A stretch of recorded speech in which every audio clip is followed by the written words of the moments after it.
ಓಂ ಗಂಗನಪತಿಯೇ ನಮಃ. ಜೈ ಶ್ರೀಕೃಷ್ಣ. ಓಂ ದುಂ ದುರ್ಗಾಯೇ ನಮಃ. ಓಂ ನಮೋ ಭಗವತೆ ವಾಸುದೇವಾಯ. ಇಂದಿನ ಈ ವಿಡಿಯೋದಲ್ಲಿ ನಾವು ಭಗವದ್ಗೀತೆಯ ಅಧ್ಯಾಯ 13 ಪ್ರಕೃತಿ, ಪುರುಷ ಹಾಗೂ ಪ್ರಜ್ಞೆ ಇದರ ಶ್ಲೋಕ 1ರಿಂದ 5ರವರೆಗೆ ಕವರ್ ಮಾಡಲಿಕ್ಕಿದ್ದೇವೆ. 1 ಹಾಗೂ 2. ಅರ್ಜುನ ಉವಾಚ ಪ್ರಕೃತಿಂ ಪುರುಷಂ ಚ ಏವ ಕ್ಷೇತ್ರಂ ಕ್ಷೇತ್ರಜ್ಞಂ ಏವ ಚ ಏತತ್ ವೇದಿತುಂ ಇಚ್ಛಾಮಿ ಜ್ಞಾನಂ ಜ್ಞೇಯಂ ಚ ಕೇಶವ. ಶ್ರೀ ಭಗವಾನ್ ಉವಾಚ ಇದಂ ಶರೀರಂ ಕೌಂತೆಯ ಕ್ಷೇತ್ರಂ ಇತಿ ಅಭಿಧೀಯತೆ ಏತತ್ ಯಃ ವೇತ್ತಿ ತಂ ಪ್ರಾಹುಃ ಕ್ಷೇತ್ರಜ್ಞಃ ಇತಿ ತತ್ವಿದಃ. ಅರ್ಜುನನು ಈ ರೀತಿ ಹೇಳುತ್ತಾನೆ, ಪ್ರೀತಿಯ ಕೃಷ್ಣನೇ, ಪ್ರಕೃತಿ, ಪುರುಷ, ಕ್ಷೇತ್ರ, ಕ್ಷೇತ್ರಜ್ಞ, ಜ್ಞಾನ ಮತ್ತು ಜ್ಞಾನದ ಗುರಿ ಇವನ್ನು ತಿಳಿದುಕೊಳ್ಳಲು ಬಯಸುತ್ತೇನೆ. ದೇವೋತ್ತಮ ಪರಮ ಪುರುಷನು ಈ ರೀತಿ ಹೇಳಿದನು, ಕೌಂತೆಯನೇ, ಈ ದೇಹವನ್ನು ಕ್ಷೇತ್ರವೆಂದು, ದೇಹವನ್ನು ತಿಳಿದವನನ್ನು ಕ್ಷೇತ್ರಜ್ಞ ಎಂದು ಕರೆಯುತ್ತಾರೆ. ಭಾವಾರ್ಥ: ಪ್ರಕೃತಿ, ಪುರುಷ, ಕ್ಷೇತ್ರ, ಕ್ಷೇತ್ರಜ್ಞ, ಜ್ಞಾನ ಮತ್ತು ಜ್ಞಾನದ ಗುರಿ ಇವುಗಳ ವಿಷಯದಲ್ಲಿ ಅರ್ಜುನನಿಗೆ ಕುತೂಹಲ ಇತ್ತು. ಇವನ್ನು ಕುರಿತು ಅವನು ಪ್ರಶ್ನಿಸಿದಾಗ, ಈ ದೇಹಕ್ಕೆ ಕ್ಷೇತ್ರ ಎಂದು ಹೆಸರು, ಈ ದೇಹವನ್ನು ತಿಳಿದವನಿಗೆ ಕ್ಷೇತ್ರಜ್ಞ ಎಂದು ಹೆಸರು ಎಂದು ಕೃಷ್ಣನು ಹೇಳಿದನು. ಬದ್ಧ ಆತ್ಮಕ್ಕೆ ಚಟುವಟಿಕೆಗಳ ಕ್ಷೇತ್ರವು ದೇಹ. ಬದ್ಧ ಆತ್ಮನು ಐಹಿಕ ಅಸ್ತಿತ್ವದಲ್ಲಿ ಸಿಕ್ಕಿಬಿದ್ದಿದ್ದಾನೆ. ಆತನು ಐಹಿಕ ಪ್ರಕೃತಿಯ ಮೇಲೆ ಯಜಮಾನಿಕೆ ನಡೆಸಲು ಎಷ್ಟರ ಮಟ್ಟಿಗೆ ಸಾಧ್ಯವಾದರೆ ಅಷ್ಟರ ಮಟ್ಟಿಗೆ ಚಟುವಟಿಕೆಯ ಕ್ಷೇತ್ರ ಆತನಿಗೆ ಲಭ್ಯ ಆಗುತ್ತೆ. ಈ ಕ್ಷೇತ್ರವು ದೇಹ. ದೇಹ ಎಂದರೇನು? ದೇಹವು ಇಂದ್ರಿಯಗಳಿಂದ ಆಗಿದೆ. ಬದ್ಧ ಆತ್ಮವು ಇಂದ್ರಿಯ ತೃಪ್ತಿಯನ್ನು ಬಯಸುತ್ತದೆ. ಒಂದಿಷ್ಟು ತೃಪ್ತಿಯನ್ನು ಪಡೆಯಲು ಶಕ್ತಿ ಇದ್ದ ಮಟ್ಟಿಗೆ ಆತನಿಗೆ ದೇಹವನ್ನು ಅಥವಾ ಚಟುವಟಿಕೆಗಳ ಕ್ಷೇತ್ರವನ್ನು ಕೊಡಲಾಗುತ್ತದೆ.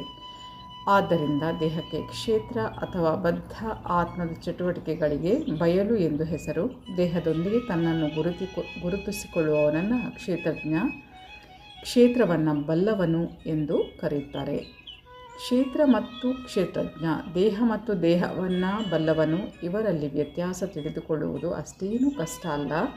ಬಾಲ್ಯದಿಂದ ಮುಪ್ಪಿನವರೆಗೆ ತನ್ನ ದೇಹದಲ್ಲಿ ಎಷ್ಟೋ ಬದಲಾವಣೆಗಳಾಗುತ್ತವೆ. ಇಷ್ಟಾದರೂ ತಾನು ಅದೇ ವ್ಯಕ್ತಿಯಾಗಿ ಉಳಿಯುತ್ತೇನೆ ಎನ್ನುವುದನ್ನು ಯಾರಾದರೂ ಯೋಚಿಸಬಹುದು. ಹೀಗೆ ಕ್ಷೇತ್ರಜ್ಞನಿಗೂ ವಾಸ್ತವವಾಗಿ ಚಟುವಟಿಕೆಗಳ ಕ್ಷೇತ್ರಕ್ಕೂ ವ್ಯತ್ಯಾಸ ಇದೆ. ಜೀವಂತ ಬದ್ಧ ಆತ್ಮನು ತಾನು ದೇಹದಿಂದ ಭಿನ್ನನಾದವನು ಎಂದು ಅರ್ಥ ಮಾಡಿಕೊಳ್ಳಬಲ್ಲ. ಜೀವಿಯು ಪ್ರಾರಂಭದಲ್ಲಿ ದೇಹಿನೋ ಅಸ್ಮಿನ್, ಜೀವಿಯು ದೇಹದೊಳಗಿದ್ದಾನೆ ಮತ್ತು ದೇಹವು ಶೈಶವದಿಂದ ಬಾಲ್ಯ, ಯೌವನ, ಮುಪ್ಪು ಹೀಗೆ ಬದಲಾಗುತ್ತಿರುತ್ತದೆ ಎಂದು ವರ್ಣಿಸಿದೆ. ಒಡೆಯನು ಸ್ಪಷ್ಟವಾಗಿ ಕ್ಷೇತ್ರಜ್ಞ.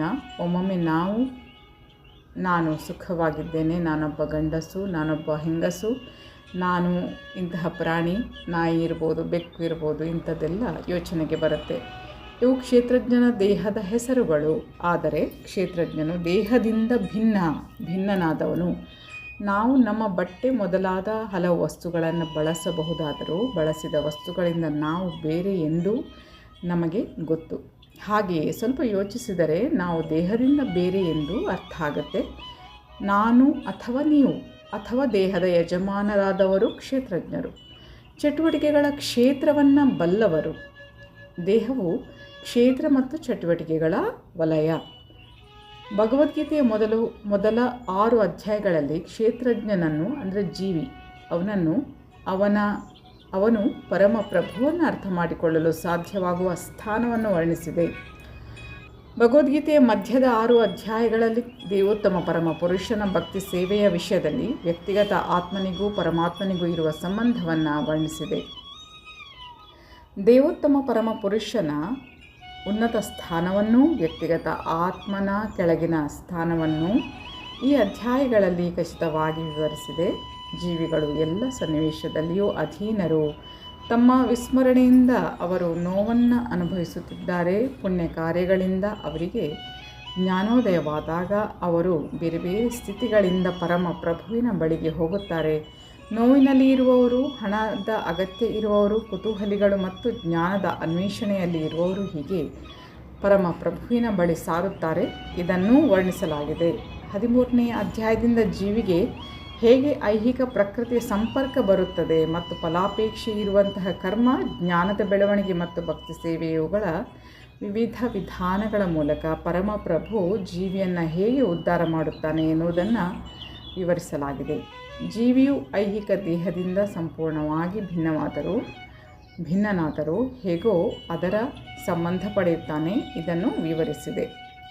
ಕ್ಷೇತ್ರಜ್ಞಂ ಚ ಅಪಿ ಮಾಂ ವಿದ್ಧಿ ಸರ್ವ ಕ್ಷೇತ್ರೇಷು ಭಾರತ ಕ್ಷೇತ್ರಜ್ಞಯೋಃ ಜ್ಞಾನಂ ಯತ್ತತ್ ಜ್ಞಾನಂ ಮತಂ ಮಮ.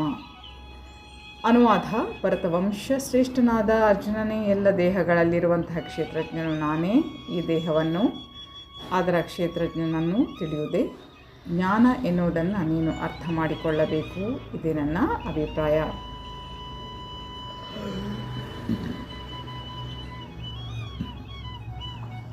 ಭಾವಾರ್ಥ ಹೀಗಿದೆ: ದೇಹ ಮತ್ತು ಕ್ಷೇತ್ರಜ್ಞ, ಆತ್ಮ ಮತ್ತು ಪರಮಾತ್ಮ ಈ ವಿಷಯವನ್ನು ಚರ್ಚಿಸುವಾಗ ನಾವು ಅಧ್ಯಯನ ಮಾಡಬೇಕಾದ 3 ಬೇರೆ ಬೇರೆ ವಿಷಯಗಳಿವೆ: ಪ್ರಭು, ಜೀವಿ ಮತ್ತು ಜಡವಸ್ತು. ಪ್ರತಿಯೊಂದು ದೇಹದಲ್ಲಿಯೂ ಚಟುವಟಿಕೆಗಳ ಪ್ರತಿಯೊಂದು ಕ್ಷೇತ್ರದಲ್ಲಿಯೂ 2 ಆತ್ಮಗಳಿವೆ: ವ್ಯಕ್ತಿಗತ ಆತ್ಮ ಮತ್ತು ಪರಮಾತ್ಮ. ಪರಮಾತ್ಮನು ದೇವೋತ್ತಮ ಪರಮಪುರುಷನಾದ ಕೃಷ್ಣನ ಸ್ವಾಂಶ ವಿಸ್ತರಣೆಯಾದ್ದರಿಂದ ಕೃಷ್ಣನು ನಾನು ಕ್ಷೇತ್ರಜ್ಞ, ಆದರೆ ವ್ಯಕ್ತಿಗತ ಕ್ಷೇತ್ರಜ್ಞನಲ್ಲ, ಪರಮ ಕ್ಷೇತ್ರಜ್ಞ. ನಾನು ಪರಮಾತ್ಮನಾಗಿ ಪ್ರತಿಯೊಂದು ದೇಹದಲ್ಲಿಯೂ ಇದ್ದೇನೆ ಎಂದು ಹೇಳುತ್ತಾನೆ. ಭಗವದ್ಗೀತೆಯಲ್ಲಿ ನಿರೂಪಿಸಿರುವಂತೆ ಕ್ಷೇತ್ರ ಮತ್ತು ಕ್ಷೇತ್ರಜ್ಞರ ವಿಷಯವನ್ನು ಬಹು ಸೂಕ್ಷ್ಮವಾಗಿ ಅಧ್ಯಯನ ಮಾಡಿದವನು ಜ್ಞಾನವನ್ನು ಪಡೆಯಬಲ್ಲ. ಪ್ರಭು ಪ್ರತಿ ವ್ಯಕ್ತಿಗತ ದೇಹದಲ್ಲಿರುವಂತಹ ಕ್ಷೇತ್ರಜ್ಞನು ನಾನು ಎಂದು ಹೇಳುತ್ತಾನೆ. ಒಬ್ಬ ವ್ಯಕ್ತಿಗೆ ತನ್ನ ದೇಹದ ವಿಷಯ ತಿಳಿದಿರಬಹುದು, ಆದರೆ ಇತರ ದೇಹಗಳ ವಿಷಯ ಅವನಿಗೇನೂ ತಿಳಿಯದು. ಪರಮಾತ್ಮನಾಗಿ ಎಲ್ಲ ದೇಹಗಳಲ್ಲಿರುವಂತಹ ದೇವೋತ್ತಮ ಪರಮ ಪುರುಷನಿಗೆ ಎಲ್ಲ ದೇಹಗಳ ಎಲ್ಲ ವಿಷಯಗಳು ತಿಳಿದಿರುತ್ತವೆ. ಅವನಿಗೆ ವಿವಿಧ ಜೀವ ವರ್ಗಗಳ ಬೇರೆ ಬೇರೆ ದೇಹಗಳೆಲ್ಲವೂ ತಿಳಿದಿರುತ್ತವೆ. ಪೌರನೊಬ್ಬನಿಗೆ ತನ್ನ ಭೂಮಿಯ ತುಂಡಿನ ವಿಷಯ ಎಲ್ಲವೂ ತಿಳಿದಿರಬಹುದು, ಆದರೆ ರಾಜನಿಗೆ ತನ್ನ ಅರಮನೆ ಮಾತ್ರ ಅಲ್ಲ, ವ್ಯಕ್ತಿಗತ ಪೌರರು ಹೊಂದಿರುವಂತಹ ಎಲ್ಲ ಆಸ್ತಿಗಳ ವಿಷಯವೂ ತಿಳಿದಿರುತ್ತದೆ. ಹಾಗೆಯೇ ವ್ಯಕ್ತಿಯು ತನ್ನ ಶರೀರದ ಒಡೆಯನಾಗಿರಬಹುದು, ಆದರೆ ಭಗವಂತನು ಸಕಲ ಶರೀರಗಳ ಒಡೆಯನಾಗಿದ್ದಾನೆ. ರಾಜನು ರಾಜ್ಯದ ಮೂಲ ಯಜಮಾನ, ಪೌರನು 2ನೇ ವರ್ಗದ ಯಜಮಾನ. ಇದೇ ರೀತಿಯಲ್ಲಿ ಪರಮಪ್ರಭು ಎಲ್ಲ ದೇಹಗಳ ಪರಮಪ್ರಭು. ದೇಹದಲ್ಲಿ ಇಂದ್ರಿಯಗಳಿವೆ. ಪರಮಪ್ರಭು ಋಷಿಕೇಶ, ಹೀಗೆಂದರೆ ಇಂದ್ರಿಯಗಳ ನಿಯಂತ್ರಕ ಎಂದು ಅರ್ಥ. ರಾಜನು ರಾಜ್ಯದ ಎಲ್ಲ ಚಟುವಟಿಕೆಗಳ ಮೂಲ ನಿಯಂತ್ರಕ, ಪೌರರು 2ನೇ ವರ್ಗದ ನಿಯಂತ್ರಕರು. ಇದೇ ರೀತಿಯಲ್ಲಿ ಪರಮಪ್ರಭು ಇಂದ್ರಿಯಗಳ ಮೂಲ ನಿಯಂತ್ರಕ. ಪರಮಪ್ರಭು ನಾನು ಕ್ಷೇತ್ರಜ್ಞನು ಹೌದು ಎಂದು ಹೇಳುತ್ತಾನೆ. ಹೀಗೆಂದರೆ ಅವನು ಪರಮಜ್ಞಾನಿ ಎಂದರ್ಥ. ವ್ಯಕ್ತಿಗತ ಆತ್ಮನಿಗೆ ತನ್ನ ದೇಹದ ವಿಷಯ ಮಾತ್ರ ತಿಳಿದಿರುತ್ತದೆ. ವೇದ ಸಾಹಿತ್ಯದಲ್ಲಿ ಹೀಗೆ ಹೇಳಲಾಗಿದೆ: ಕ್ಷೇತ್ರಾಣಿ ಹಿ ಶರೀರಾಣಿ ಬೀಜಂ ಚಾಪಿ ಶುಭಾಶುಭೆ ತಾನಿ ವೇತಿ ಸ ಯೋಗಾತ್ಮ ತತಃ ಕ್ಷೇತ್ರಜ್ಞ ಉಚ್ಯತೆ. ದೇಹವನ್ನು ಕ್ಷೇತ್ರ ಎಂದು ಕರೆದಿದೆ. ಅದರೊಳಗಿನ ಕ್ಷೇತ್ರಜ್ಞನು ಮತ್ತು ದೇಹದ ಒಡೆಯನನ್ನು ಬಲ್ಲ ಪರಮಪ್ರಭು ವಾಸಿಸುತ್ತಾನೆ. ಆದ್ದರಿಂದ ಆತನನ್ನು ಎಲ್ಲ ಕ್ಷೇತ್ರಗಳನ್ನು ತಿಳಿದವನು ಎಂದು ಕರೆಯುತ್ತಾರೆ. ಚಟುವಟಿಕೆಗಳ ಕ್ಷೇತ್ರಜ್ಞ ಮತ್ತು ಪರಮ ಕ್ಷೇತ್ರಜ್ಞ ಇವರ ನಡುವಣ ವ್ಯತ್ಯಾಸವನ್ನು ಹೀಗೆ ವರ್ಣಿಸಲಾಗಿದೆ: ದೇಹದ ಸ್ವರೂಪ, ವ್ಯಕ್ತಿಗತ ಆತ್ಮದ ಸ್ವರೂಪ ಮತ್ತು ಪರಮಾತ್ಮನ ಸ್ವರೂಪ ಇವುಗಳ ಪರಿಪೂರ್ಣ ತಿಳುವಳಿಕೆಗಳಿಗೆ ವೇದ ಸಾಹಿತ್ಯದಲ್ಲಿ ಜ್ಞಾನ ಎಂದು ಹೆಸರು. ಅದು ಕೃಷ್ಣನ ಅಭಿಪ್ರಾಯ. ಆತ್ಮನು ಪರಮಾತ್ಮನು ಒಂದೇ ಆದರೂ ಭಿನ್ನ ಎನ್ನುವ ಅರಿವೇ ಜ್ಞಾನ. ಕ್ಷೇತ್ರ ಮತ್ತು ಕ್ಷೇತ್ರಜ್ಞನನ್ನು ಅರ್ಥ ಮಾಡಿಕೊಳ್ಳಲಾರದವನಿಗೆ ಪರಿಪೂರ್ಣ ಜ್ಞಾನ ಇಲ್ಲ. ಪ್ರಕೃತಿ, ಪುರುಷ ಮತ್ತು ಈಶ್ವರ, ಪ್ರಕೃತಿ ಮತ್ತು ವ್ಯಕ್ತಿಗತ ಆತ್ಮ ಇವುಗಳ ಮೇಲೆ ಪ್ರಭುತ್ವ ಮಾಡುವ ಮತ್ತು ಇವುಗಳನ್ನು ನಿಯಂತ್ರಿಸುವ ಕ್ಷೇತ್ರಜ್ಞ ಇವರ ಸ್ಥಾನವನ್ನು ತಿಳಿದುಕೊಳ್ಳಬೇಕು. ಬೇರೆ ಬೇರೆ ಪಾತ್ರಗಳಲ್ಲಿ ಇರುವಂತಹ ಈ ಮೂವರ ವಿಷಯದಲ್ಲಿ ಗೊಂದಲ ಮಾಡಿಕೊಳ್ಳಬಾರದು. ಚಿತ್ರಗಾರ, ಚಿತ್ರ ಮತ್ತು ಚಿತ್ರಾಧಾರ ಇವುಗಳ ನಡುವೆ ಗೊಂದಲ ಮಾಡಿಕೊಳ್ಳಬಾರದು. ಚಟುವಟಿಕೆಗಳ ಕ್ಷೇತ್ರವಾದ ಈ ಐಹಿಕ ಜಗತ್ತು ಪ್ರಕೃತಿಯ ಭೋಕ್ತೃ ಜೀವಿ ಇವರಿಬ್ಬರ ಮೇಲೆ ಪರಮ ನಿಯಂತ್ರಕ ದೇವೋತ್ತಮ ಪುರುಷ. ವೈದಿಕ ಭಾಷೆಯಲ್ಲಿ ಶ್ವೇತಾಶ್ವತರ ಉಪನಿಷತ್ನಲ್ಲಿ ಹೀಗೆ ಹೇಳಲಾಗಿದೆ: ಭೋಕ್ತಾ ಭೋಗ್ಯಂ ಪ್ರೇರಿತಾರಂ ಶಮತ್ವ ಸರ್ವಂ ಪ್ರೋಕ್ತಂ ತ್ರಿವಿಧಂ ಬ್ರಹ್ಮಂ ಏತತ್. ಬ್ರಹ್ಮನ 3 ಪರಿಕಲ್ಪನೆಗಳಿವೆ, ಚಟುವಟಿಕೆಗಳ ಕ್ಷೇತ್ರವಾಗಿ ಪ್ರಕೃತಿಯು ಬ್ರಹ್ಮನ್, ಪ್ರಕೃತಿಯನ್ನು ನಿಯಂತ್ರಿಸಲು ಪ್ರಯತ್ನಿಸುವ ಜೀವಿಯೂ ಸಹ ಬ್ರಹ್ಮನ್. ಇವೆರಡನ್ನು ನಿಯಂತ್ರಿಸುವವನು ಬ್ರಹ್ಮನ್, ಆತನೇ ವಾಸ್ತವಿಕವಾಗಿ ನಿಯಂತ್ರಕ. ಈ ಅಧ್ಯಾಯದಲ್ಲಿ ಇಬ್ಬರು ಕ್ಷೇತ್ರಜ್ಞರಲ್ಲಿ ಒಬ್ಬನು ಚ್ಯುತಿ ಹೊಂದಬಹುದಾದವನು ಮತ್ತು ಇನ್ನೊಬ್ಬನು ಅಚ್ಯುತನು ಎಂದು ವಿವರಿಸಲಾಗುತ್ತದೆ. ಒಬ್ಬನು ಶ್ರೇಷ್ಠ, ಇನ್ನೊಬ್ಬನು ಅವನಿಗಿಂತ ಕೆಳಗಿರುವವನು. ಇಬ್ಬರು ಕ್ಷೇತ್ರಜ್ಞರು ಒಬ್ಬರೇ ಎಂದು ತಿಳಿದುಕೊಳ್ಳುವವನು ದೇವೋತ್ತಮ ಪರಮಪುರುಷನ ಮಾತನ್ನು ವಿರೋಧಿಸುತ್ತಾನೆ. ನಾನೇ ಕ್ಷೇತ್ರಜ್ಞನು ಸಹ ಎಂದು ದೇವೋತ್ತಮ ಪರಮಪುರುಷನು ಇಲ್ಲಿ ಸ್ಪಷ್ಟವಾಗಿ ಹೇಳುತ್ತಾನೆ. ಹಗ್ಗವನ್ನು ಹಾವೆಂದು ತಪ್ಪಾಗಿ ಭಾವಿಸುವವನು ಜ್ಞಾನದಲ್ಲಿ ಇಲ್ಲ. ದೇಹಗಳಲ್ಲಿ ಬೇರೆ ಬೇರೆ ರೀತಿಗಳುಂಟು. ದೇಹಗಳ ಒಡೆಯರು ಬೇರೆ ಬೇರೆಯವರು. ಪ್ರತಿಯೊಂದು ವ್ಯಕ್ತಿಗತ ಆತ್ಮಕ್ಕೂ ಐಹಿಕ ಪ್ರಕೃತಿಯ ಮೇಲೆ ಪ್ರಭುತ್ವ ಮಾಡುವ ವಿಶಿಷ್ಟ ಶಕ್ತಿಯುಂಟು. ಆದ್ದರಿಂದ ಬೇರೆ ಬೇರೆ ದೇಹಗಳಿವೆ. ಆದರೆ ಪರಮಪ್ರಭು ಅವರಲ್ಲಿ ಪರಮ ನಿಯಂತ್ರಕನಾಗಿ ಇದ್ದಾನೆ. ಚ ಎನ್ನುವ ಪದವು ಅರ್ಥವತ್ತಾದದ್ದು, ಏಕೆಂದರೆ ಅದು ದೇಹಗಳ ಒಟ್ಟು ಸಂಖ್ಯೆಯನ್ನು ನಿರ್ದೇಶಿಸುತ್ತದೆ. ಇದು ಶ್ರೀ ಬಲದೇವ ವಿದ್ಯಾಭೂಷಣರ ಅಭಿಪ್ರಾಯ. ಪ್ರತಿಯೊಂದು ದೇಹದಲ್ಲಿ ವ್ಯಕ್ತಿಗತ ಆತ್ಮನಲ್ಲದೇ ಇರುವ ಪರಮಾತ್ಮನು ಕೃಷ್ಣ. ಇಲ್ಲಿ ಕೃಷ್ಣನು ಕಾರ್ಯಕ್ಷೇತ್ರ ಮತ್ತು ಪರಿಮಿತ ಭೋಗಶೈಲಿ ಇಬ್ಬರನ್ನು ನಿಯಂತ್ರಿಸುವವನು ಪರಮಾತ್ಮನೇ ಎಂದು ಸ್ಪಷ್ಟವಾಗಿ ವಿವರಿಸುತ್ತಾನೆ. ಶ್ಲೋಕ 4. ತತ್ಕ್ಷೇತ್ರಂ ಯಚ್ಚ ಯಾದೃಚ್ಛ ಯದ್ವಿಕಾರಿ ಯತಶ್ಚ ಯತ್ ಸಚಯೋ ಯತ್ ಪ್ರಭಾವಶ್ಚ ತತ್ ಸಮಾಸೇನ ಮೇ ಶೃಣು. ತತ್ಕ್ಷೇತ್ರಂ ಈ ಕಾರ್ಯಕ್ಷೇತ್ರ ಮತ್ತು ಅದರ ಸ್ವರೂಪ, ಅದರಲ್ಲಿ ಆಗುವ ಬದಲಾವಣೆಗಳು, ಅದು ಹೇಗೆ ಉತ್ಪತ್ತಿಯಾಯಿತು, ಕಾರ್ಯಕ್ಷೇತ್ರವನ್ನು ಬಲ್ಲವನು ಯಾರು ಮತ್ತು ಅವನ ಪ್ರಭಾವಗಳು ಯಾವುವು ಎನ್ನುವುದನ್ನು ಈ ಕುರಿತು ನನ್ನ ಸಂಕ್ಷಿಪ್ತವಾದ ವಿವರಣೆಯನ್ನು ಕೇಳು. ಕಾರ್ಯಕ್ಷೇತ್ರ ಮತ್ತು ಕಾರ್ಯಕ್ಷೇತ್ರವನ್ನು ತಿಳಿದವನು ಇವುಗಳ ಸಹಜ ಸ್ವರೂಪವನ್ನು ಇಲ್ಲಿ ಪ್ರಭು ವರ್ಣಿಸುತ್ತಿದ್ದಾನೆ. ಈ ದೇಹದ ರಚನೆಯಂತಹದು, ಅದನ್ನು ಯಾವ ವಸ್ತುಗಳಿಂದ ಮಾಡಿದೆ, ಯಾರ ನಿಯಂತ್ರಣದಲ್ಲಿ ಈ ದೇಹ ಕೆಲಸ ಮಾಡುತ್ತಿದೆ, ಬದಲಾವಣೆಗಳು ಹೇಗೆ ಆಗುತ್ತವೆ, ಬದಲಾವಣೆಗಳ ಮೂಲ ಯಾವುದು, ಅವುಗಳ ಕಾರಣಗಳೇನು, ವ್ಯಕ್ತಿಗತ ಆತ್ಮನ ಪರಮ ಗುರಿ ಯಾವುದು ಮತ್ತು ವ್ಯಕ್ತಿಗತ ಆತ್ಮದ ವಾಸ್ತವಿಕ ರೂಪವೇನು, ಇವುಗಳನ್ನು ತಿಳಿದುಕೊಳ್ಳಬೇಕು. ವ್ಯಕ್ತಿಗತ ಆತ್ಮ ಮತ್ತು ಪರಮಾತ್ಮನ ನಡುವಣ ವ್ಯತ್ಯಾಸ, ಅವರ ಭಿನ್ನ ಪ್ರಭಾವಗಳು, ಅವರ ಸುಪ್ತ ಶಕ್ತಿಗಳು, ಇವನ್ನು ತಿಳಿದುಕೊಳ್ಳಬೇಕು. ದೇವೋತ್ತಮ ಪರಮ ಪುರುಷನು ಕೊಟ್ಟಿರುವಂತಹ ವರ್ಣನೆಯಿಂದ ಭಗವದ್ಗೀತೆಯನ್ನು ನೇರವಾಗಿ ಅರ್ಥ ಮಾಡಿಕೊಳ್ಳಬೇಕು. ಆಗ ಇದೆಲ್ಲ ಸ್ಪಷ್ಟ ಆಗುತ್ತೆ. ಆದರೆ ಪ್ರತಿಯೊಂದು ದೇಹದಲ್ಲಿರುವಂತಹ ದೇವೋತ್ತಮ ಪರಮ ಪುರುಷನೋ ಜೀವಿಯು ಒಂದೇ ಎಂದು ಭಾವಿಸದಂತೆ ಎಚ್ಚರಿಕೆ ವಹಿಸಬೇಕು. ಶ್ಲೋಕ 5. ಋಷಿಭಿಃ ಬಹುಧಾ ಗೀತಂ ಛಂದೋಭಿಃ ವಿವಿಧೈಃ ಪೃಥಕ್ ಬ್ರಹ್ಮಸೂತ್ರ ಪದೈಃ ಚ ಏವ ಹೇತು ಮದ್ಭಿಃ ವಿನಿಶ್ಚಿತೈಃ. ಅನುವಾದ: ಕ್ಷೇತ್ರ ಮತ್ತು ಕ್ಷೇತ್ರಜ್ಞನ ಜ್ಞಾನವನ್ನು ಅನೇಕ ಋಷಿಗಳು ಬೇರೆ ಬೇರೆ ವೈದಿಕ ಬರೆಹಗಳಲ್ಲಿ ವರ್ಣಿಸಿದ್ದಾರೆ. ವಿಶೇಷವಾಗಿ ವೇದಾಂತ ಸೂತ್ರದಲ್ಲಿ ಕಾರ್ಯಕಾರಣದ ತರ್ಕದೊಂದಿಗೆ ಅದನ್ನು ನಿರೂಪಿಸಿದೆ. ಭಾವಾರ್ಥ ಹೀಗೆ ಬರುತ್ತೆ: ಈ ಜ್ಞಾನ ವಿವರಿಸುವುದರಲ್ಲಿ ದೇವೋತ್ತಮ ಪರಮ ಪುರುಷನಾದ ಕೃಷ್ಣನೇ ಅತ್ಯುನ್ನತ ಅಧಿಕಾರಿ. ಆದರೂ ವಿದ್ವಾಂಸರು, ಪ್ರಮಾಣಭೂತ ಆಚಾರ್ಯರು ಯಾವಾಗಲೂ ಹಿಂದಿನ ಆಚಾರ್ಯರಿಂದ ಸಾಕ್ಷ್ಯವನ್ನು ಕೊಡುತ್ತಾರೆ. ಆತ್ಮ ಮತ್ತು ಪರಮಾತ್ಮಗಳ ದ್ವೈತ ಅದ್ವೈತಗಳನ್ನು ಕುರಿತ ಅತ್ಯಂತ ವಿವಾದಾಸ್ಪದವಾದ ಈ ಅಂಶವನ್ನು ಪ್ರಮಾಣವೆಂದು ಸ್ವೀಕೃತವಾಗಿರುವಂತಹ ಶಾಸ್ತ್ರ ಗ್ರಂಥವಾದ ವೇದಾಂತವನ್ನು ಪ್ರಸ್ತಾಪಿಸಿ ಕೃಷ್ಣನು ವಿವರಿಸುತ್ತಾನೆ. ಮೊದಲು ಆತನು ಇದು ಬೇರೆ ಬೇರೆ ಋಷಿಗಳ ಅಭಿಪ್ರಾಯಕ್ಕೆ ಅನುಗುಣವಾಗಿ ಎಂದು ಹೇಳುತ್ತಾನೆ. ಋಷಿಗಳ ವಿಷಯ ಹೇಳುವುದಾದರೆ ಸ್ವತಃ ಕೃಷ್ಣನಲ್ಲದೆ ವೇದವ್ಯಾಸರು ಒಬ್ಬ ಮಹರ್ಷಿಗಳು ವೇದಾಂತ ಸೂತ್ರದಲ್ಲಿ ದ್ವೈತವನ್ನು ಪರಿಪೂರ್ಣವಾಗಿ ವಿವರಿಸಿದೆ. ವ್ಯಾಸದೇವರ ತಂದೆ ಪರಾಶರರು ಮಹರ್ಷಿಗಳು. ಅವರು ತಮ್ಮ ಧಾರ್ಮಿಕ ಗ್ರಂಥಗಳ ಅಹಂ ತ್ವಂ ಚ ತಥಾನ್ಯೇ ಎಂದಿದ್ದಾರೆ. ನಾವು, ನೀವು, ನಾನು ಮತ್ತು ಬೇರೆ ಬೇರೆ ಜೀವಿಗಳು ಎಲ್ಲರೂ ಐಹಿಕ ದೇಹಗಳಲ್ಲಿದ್ದರೂ ದಿವ್ಯರು. ಈಗ ನಾವು ನಮ್ಮ ಬೇರೆ ಬೇರೆ ಕರ್ಮಗಳಿಗನು ಗುಣವಾಗಿ ತ್ರಿಗುಣಗಳ ಅಧೀನದಲ್ಲಿದ್ದೇವೆ. ಇದರಿಂದ ಕೆಲವರು ಕೆಳಗಿನ ಮಟ್ಟದಲ್ಲಿ, ಕೆಲವರು ಮೇಲಿನ ಮಟ್ಟದಲ್ಲಿ ಅದರ ಪ್ರಕೃತಿಯಲ್ಲಿ ಇರುತ್ತಾರೆ.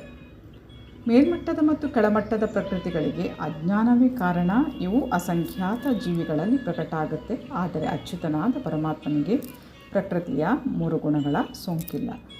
ಅವನು ದಿವ್ಯನಾದವನು. ಹೀಗೆಯೇ ಮೂಲ ವೇದಗಳಲ್ಲಿ, ಮುಖ್ಯವಾಗಿ ಕಠ ಉಪನಿಷತ್ತಿನಲ್ಲಿ ಆತ್ಮ, ಪರಮಾತ್ಮ ಮತ್ತು ದೇಹಗಳ ನಡುವೆ ವ್ಯತ್ಯಾಸಗಳನ್ನು ಗುರುತಿಸಿದೆ. ಇದನ್ನು ಅನೇಕ ಮಹರ್ಷಿಗಳು ಗುರುತಿಸಿದ್ದಾರೆ. ಇವರಲ್ಲಿ ಪರಾಶರರನ್ನು ಪ್ರಮುಖರೆಂದು ಪರಿಗಣಿಸಲಾಗಿದೆ. ಛಂದೋಭಿಹಿಯಂ ಎನ್ನುವ ಶಬ್ದವು ವಿವಿಧ ವೇದ ಸಾಹಿತ್ಯವನ್ನು ಸೂಚಿಸುತ್ತದೆ. ಉದಾಹರಣೆಗೆ ಯಜುರ್ವೇದದ ಒಂದು ಶಾಖೆಯಾದ ತೈತ್ತಿರೀಯ ಉಪನಿಷತ್ತು ಪ್ರಕೃತಿ, ಜೀವಿ ಮತ್ತು ದೇವೋತ್ತಮ ಪರಮ ಪುರುಷನನ್ನು ವರ್ಣಿಸುತ್ತದೆ. ಮೊದಲೇ ಹೇಳಿದಂತೆ ಕ್ಷೇತ್ರವೂ ಇದೆ ಮತ್ತು ಕ್ಷೇತ್ರಜ್ಞರಲ್ಲಿ 2 ವಿಧಗಳಿವೆ, ಜೀವಿ ಮತ್ತು ಪರಮಾತ್ಮ. ತೈತ್ತಿರೀಯ ಉಪನಿಷತ್ತಿನಲ್ಲಿ ಹೇಳಿದಂತೆ ಬ್ರಹ್ಮ ಪುಚ್ಛಂ ಪ್ರತಿಷ್ಠಾ ಪರಮ ಪ್ರಭುವಿನ ಒಂದು ಅಭಿವ್ಯಕ್ತಿಗೆ ಅನ್ನಮಯ, ಬದುಕುವುದಕ್ಕಾಗಿ ಅನ್ನದ ಆಧಾರ ಎಂದು ಹೆಸರು. ಇದು ಪರಮೋನ್ನತನ ಒಂದು ಐಹಿಕ ಸಾಕ್ಷಾತ್ಕಾರ. ಅನಂತರ ಪ್ರಾಣಮಯದಲ್ಲಿ ಪರಮ ಪರಿಪೂರ್ಣ ಸತ್ಯವನ್ನು ಆಹಾರದಲ್ಲಿ ಸಾಕ್ಷಾತ್ಕರಿಸಿಕೊಂಡು ಪರಮ ಸತ್ಯವನ್ನು ಜೀವ ಲಕ್ಷಣಗಳಲ್ಲಿ ಅಥವಾ ಜೀವರೂಪಗಳಲ್ಲಿ ಸಾಕ್ಷಾತ್ಕರಿಸಿಕೊಳ್ಳಬಹುದು. ಜ್ಞಾನಮಯದಲ್ಲಿ ಸಾಕ್ಷಾತ್ಕಾರವು ಜೀವ ಲಕ್ಷಣಗಳ ಆಚೆ ಯೋಚನೆ, ಭಾವಾನುಭವ ಮತ್ತು ಸಂಕಲ್ಪಗಳಿಗೆ ವಿಸ್ತರಿಸುತ್ತದೆ. ಆನಂತರ ಬ್ರಹ್ಮನ್ ಸಾಕ್ಷಾತ್ಕಾರ, ಇದಕ್ಕೆ ವಿಜ್ಞಾನಮಯ ಎಂದು ಹೆಸರು. ಈ ಸ್ಥಿತಿಯಲ್ಲಿ ಜೀವಿಯ ಮನಸ್ಸು ಮತ್ತು ಜೀವ ಲಕ್ಷಣಗಳನ್ನು ಜೀವಿಯಿಂದಲೇ ಪ್ರತ್ಯೇಕವಾಗಿ ಗುರುತಿಸಲಾಗುತ್ತದೆ. ಇದರ ಆನಂತರದ ಮತ್ತು ಅತ್ಯುನ್ನತ ಹಂತವು ಆನಂದಮಯ. ಇದು ಸಂಪೂರ್ಣ ಆನಂದಮಯ ಸ್ವಭಾವದ ಸಾಕ್ಷಾತ್ಕಾರ. ಹೀಗೆ ಬ್ರಹ್ಮನ್ ಸಾಕ್ಷಾತ್ಕಾರದಲ್ಲಿ 5 ಹಂತಗಳಿವೆ. ಇವಕ್ಕೆ ಬ್ರಹ್ಮಪುಚ್ಛಂ ಎಂದು ಹೆಸರು. ಇವುಗಳಲ್ಲಿ ಮೊದಲ 3 ಅನ್ನಮಯ, ಪ್ರಾಣಮಯ, ಜ್ಞಾನಮಯ. ಜೀವಿಗಳ ಕಾರ್ಯಕ್ಷೇತ್ರಗಳನ್ನು ಒಳಗೊಂಡಿರುತ್ತದೆ. ಎಲ್ಲ ಕಾರ್ಯಕ್ಷೇತ್ರಗಳನ್ನು ಪರಮ ಪ್ರಭು ಮೀರಿರುತ್ತಾನೆ. ಅವನಿಗೆ ಆನಂದಮಯ ಎಂದು ಹೆಸರು. ವೇದಾಂತ ಸೂತ್ರವು ಪರಮೋನ್ನತವನ್ನು ಆನಂದಮಯೋ ಅಭ್ಯಾಸಾತ್ ದೇವೋತ್ತಮ ಪರಮ ಪುರುಷನು ಸ್ವಭಾವತಃ ಆನಂದಮಯ ಎಂದು ವರ್ಣಿಸುತ್ತದೆ. ಅವನ ದಿವ್ಯಾನಂದವನ್ನು ಅನುಭವಿಸಲು ಅವನು ಜ್ಞಾನಮಯ, ಪ್ರಾಣಮಯ, ಜ್ಞಾನಮಯ ಮತ್ತು ಅನ್ನಮಯಗಳಿಗೆ ವಿಸ್ತರಿಸಿಕೊಳ್ಳುತ್ತಾನೆ. ಕಾರ್ಯಕ್ಷೇತ್ರದಲ್ಲಿ ಜೀವಿಯನ್ನೇ ಮೋಕ್ಷ ಎಂದು ಪರಿಗಣಿಸಲಾಗುತ್ತದೆ. ಆನಂದಮಯನು ಅವನಿಗಿಂತ ಭಿನ್ನ. ಹೀಗೆಂದರೆ ಜೀವಿಯು ಆನಂದಮಯನಲ್ಲಿ ಹೊಂದಿಕೊಂಡು ಸವಿಯಲು ನಿಶ್ಚಯಿಸಿದರೆ ಅವನು ಪರಿಪೂರ್ಣನಾಗುತ್ತಾನೆ ಎಂದು ಅರ್ಥ. ಪರಮ ಪ್ರಭು ಪರಮ ಕ್ಷೇತ್ರಜ್ಞ, ಜೀವಿಯ ಅಧೀನ ಕ್ಷೇತ್ರಜ್ಞ, ಕ್ಷೇತ್ರದ ಸ್ವರೂಪ, ಇವುಗಳ ಯಥಾರ್ಥ ಚಿತ್ರ ಇದು. ಈ ಸತ್ಯವನ್ನು ವೇದಾಂತ ಸೂತ್ರ ಅಥವಾ ಬ್ರಹ್ಮಸೂತ್ರದಲ್ಲಿ ಹುಡುಕಿಕೊಳ್ಳಬೇಕಾಗುತ್ತದೆ. ಬ್ರಹ್ಮಸೂತ್ರಗಳನ್ನು ಕಾರ್ಯಕಾರಣಕ್ಕೆ ಅನುಗುಣವಾಗಿ ಬಹು ಸೊಗಸಾಗಿ ಜೋಡಿಸಿದೆ ಎಂದು ಇಲ್ಲಿ ಹೇಳಲಾಗಿದೆ. ಕೆಲವು ಸೂತ್ರಗಳು ಹೀಗಿವೆ: ನ ವಿಯದ್ ಅಶ್ರುತೇಹೇ ನಾತ್ಮಾಶ್ರುತೇಹೇ ಮತ್ತು ಪರಾತ್ ತು ತಶ್ರುತೇಹೇ. ಮೊದಲನೆಯ ಸೂತ್ರವು ಕಾರ್ಯಕ್ಷೇತ್ರವನ್ನು ಸೂಚಿಸುತ್ತದೆ, ಎರಡನೆಯದು ಜೀವಿಯನ್ನು ಸೂಚಿಸುತ್ತದೆ, ಮೂರನೆಯದು ವಿವಿಧ ಅಸ್ತಿತ್ವಗಳ ಅಭಿವ್ಯಕ್ತಿಗಳಲ್ಲಿ ಪರಮ ಒಳಿತಾದ ಪರಮ ಪ್ರಭುವನ್ನು ಸೂಚಿಸುತ್ತದೆ. ಮೈ ಡಿಯರ್ ಫ್ರೆಂಡ್ಸ್, ಮುಂದಿನ ಶ್ಲೋಕಗಳನ್ನು ಮುಂದಿನ ವಿಡಿಯೋದ ಮೂಲಕ ತಮ್ಮ ಮುಂದಿಡ್ತೇನೆ. ಅಲ್ಲಿಯವರೆಗೆ ಧನ್ಯವಾದಗಳು. Please take care. Have a good day. ಜೈ ಶ್ರೀ ಶಕ್ತಿ, ಜೈ ಮಾ ಕಾಳಿ, ಜೈ ಶ್ರೀ ಕೃಷ್ಣ.